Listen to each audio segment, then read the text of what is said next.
Stop right there. That house you just saw had everything you wanted, right? Everything you've ever been looking for in a home. But is it luxury that you can depend on? Today I'm going to show you what to really look for to see whether the build quality is worth the price that you're asking for.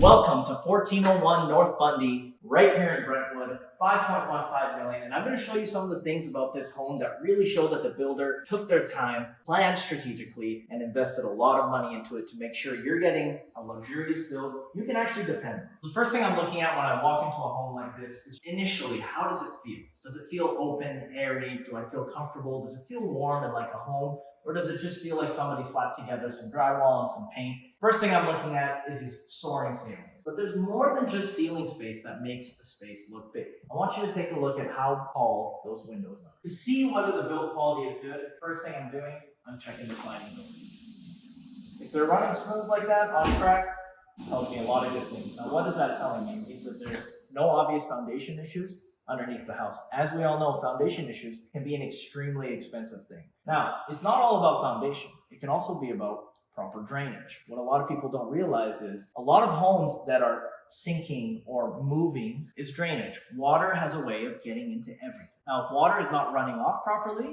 it's going to get into your foundation. I want you to take a look at some of the minor things that a real developer, a real builder who takes care in their homes is looking at. This downspout is not just running off into the yard. They have a dedicated grate down here for the water to run off under. Another thing we're looking at, we're here on a hillside property.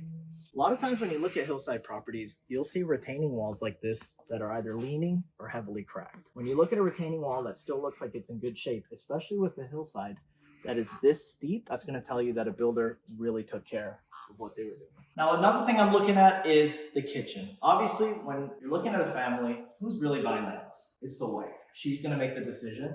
And the two things she's looking at are kitchens and bathrooms. You've got a nice big island, always a great thing for entertaining. Now, I always like to say, if your back is turned to your guests while you're preparing food, you're a servant. But if you're able to face your guests while you're preparing, while you're washing, you're now become a host. Now, another thing that's a big indicator, when you've got hidden features, somebody who is doing a cheap and quick flip is just going to throw the appliances in there as an afterthought. To create this level of integration with your kitchen, it takes a lot of planning. Now, one of the biggest challenges of this home is that you have different elevations in different parts of the home, meaning that the roof is a flat roof up here and it's actually a lot higher. So one of the biggest challenges as a developer is how can we make this contrast look intentional rather than an afterthought? And I want to show you one of the things that I love that they did here. Over here, as you can see, these beautiful little archways, that creates a sense of continuity. What a lot of not skilled developers do is they frame out a home, and when the HVAC comes in,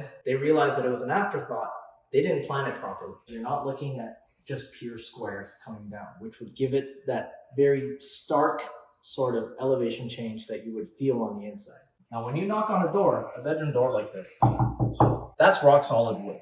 This is a high quality door that's going to last you a long time. If it sounds hollow, this is something cheap that they probably picked up. When you walk into this room, obviously you have soaring high ceilings. These are 10-foot ceilings. But what makes a room actually look bigger, look at the size of this actual door here. Look at the size of the sliding glass doors here. The larger you make things like doors and windows, the more of an illusion of height that you're getting inside the home. And that's what really makes this room feel massive. Now, one of the things that helps a bedroom remain extremely spacious is to separate the closet from the actual room itself, to not take space away from the room for your closet. One of the best ways to do that is what they've done here. So in here you have your primary bath, you have your dual vanities, which are large, and by being able to build them from wall to wall, you get the maximum amount of counter space that you can get. In here is a dream shower and tub combo.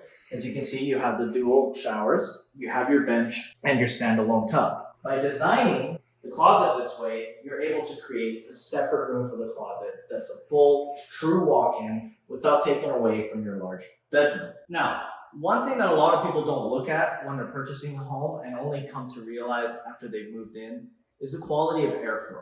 I know it's not sexy to talk about when you're looking at a house, but it's really important because you're going to be the one living inside this home for the next 10, 20, 30 years.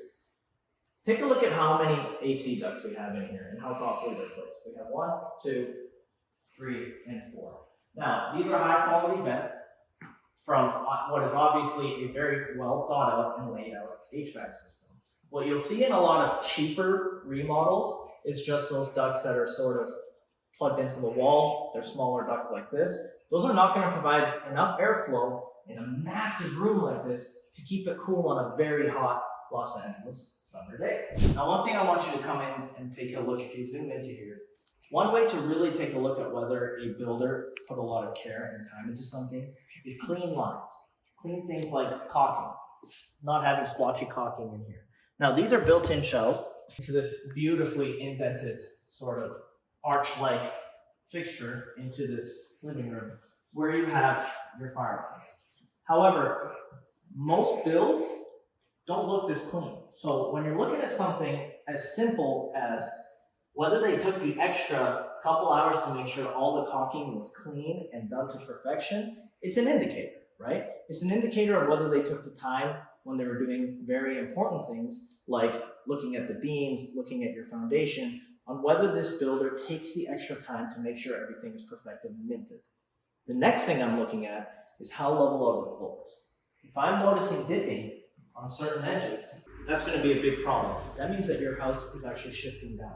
That means that your subfloor is weak, your foundation is weak.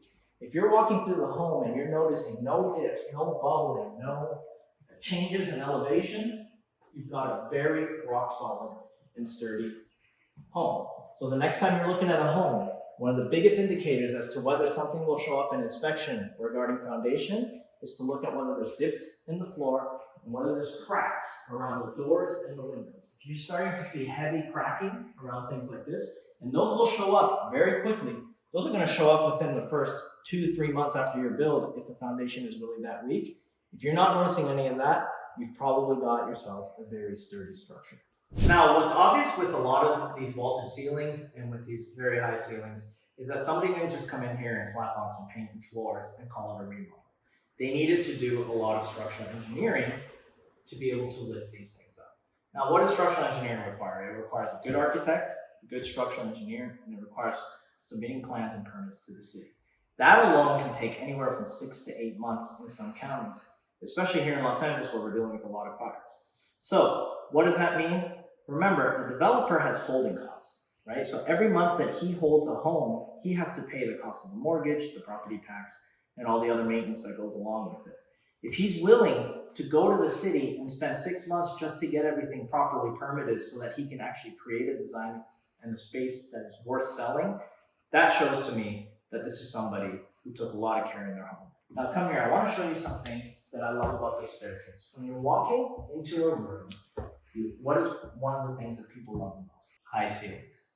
Now when you have vaulted ceilings that are vaulted at an angle, what you always want is to have the entrance into that room be at the highest point of the vault. So when you're looking at an angled staircase like this is done intentionally, and I want to show you why.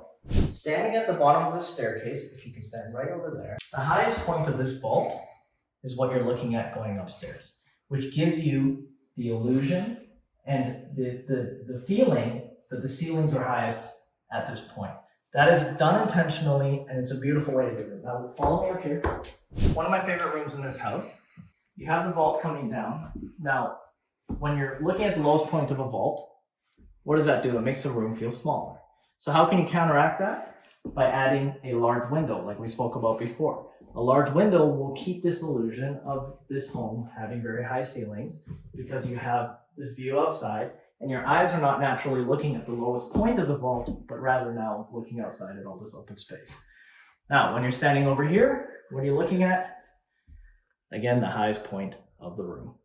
That is one of the best things that you could be doing. Now walk into this bathroom with me. Do you see how spacious everything feels? Once again, you have another closet that is on its own through the bathroom, a separate toilet room, which is great. But again, a nice large window in here to make this room feel bigger. When in reality, the ceiling is actually much lower here than it was in that bedroom. But given this window, you once again feel that this room is much bigger. Now, one of the best things that a good developer can do is to first realize who's going to be the end user or the purchaser of the home before they even lay a finger on the house. If you're looking at an area like this, Brentwood is a very family-centered neighborhood. You're gonna have a lot of big families. So one thing I love about this upstairs is just the separation of living spaces between who may be the primary owners of the home, the parents who will be living in the primary downstairs, and then maybe an extra space up here, which was well thoughtfully thought out for maybe older kids or even younger kids to have their own space. Now, I love this family area. Again, you have the vaulted ceilings with the exposed beams. That is a great look. But again, look at how many windows are in this room. You don't feel boxed in. You're not just surrounded by drywall, feeling extremely boxed in. You have a gorgeous backyard and a ton of light coming into this property. You want it to be exposed through the windows. Now, over here we have a nice theater room. Again, when you're creating a theater room, you want to make sure the insulation is rock solid so the sound is not getting out. And as soon as I walked in here, you can instantly tell that it was carefully constructed because my voice is no longer echoing. It's very quiet in here. Again, a rock solid door.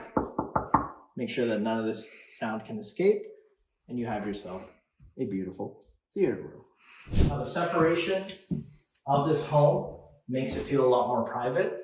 What a lot of developers don't put thought into is they'll just put all of the bedrooms of the home on one side and all the living into one other area, which is great in theory, but at the end of the day, do you really want to be sleeping next to all of your noisy kids, all of your guests, all in one area of the house? You want to have some separation to give yourself some privacy. Now, one final thing I want you to be looking at is this standing seam metal fire resistant roof. Now, a developer who doesn't care about quality and is just trying to save some money is not going to start thinking about things like fire resistance. We just came out of a wildfire tragedy in Los Angeles. Most fires travel through the roof line. So to put in something which is not cheap, like a fire resistant standing seam metal roof, is just another indicator that a builder truly took care of the product that they were offering. Thank you guys for following along with me today. I hope you learned a thing or two. And come check out 1401 North Bundy. It's listed by Mercedes Colo and Griffin Ruderman of Forward One Real Estate, listed at $5.15 million. And I hope you guys come take a look.